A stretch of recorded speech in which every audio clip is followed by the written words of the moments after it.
So magandang umaga po, narito po tayo ngayon sa ating demo farm.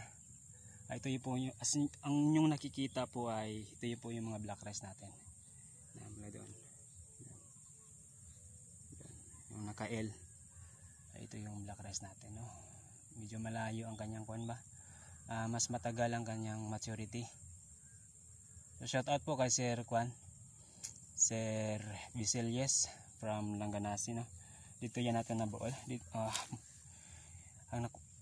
Doon po natin nakuha yung ating similya na black rice. So ito po yung kanyang mga buhay.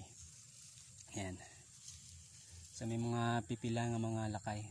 Bago natin harbison, harbison muna natin ng mga lakay. So hindi pa siya kuwan. Nagawas-was na gid sino. Ayan. So tag-as gali. Matataas yung mga kuwan natin. Ayan.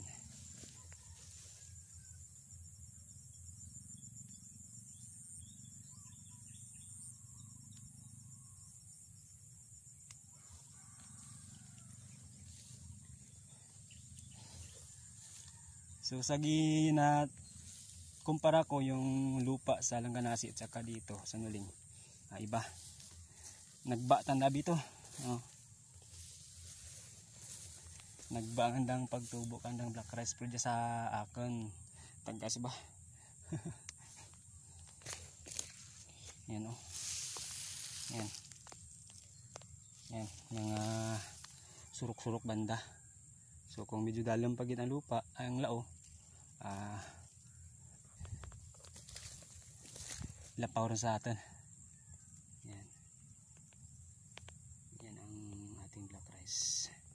Ito naman, RC160 to. Pang ilang generation na ba to? 4. Yan.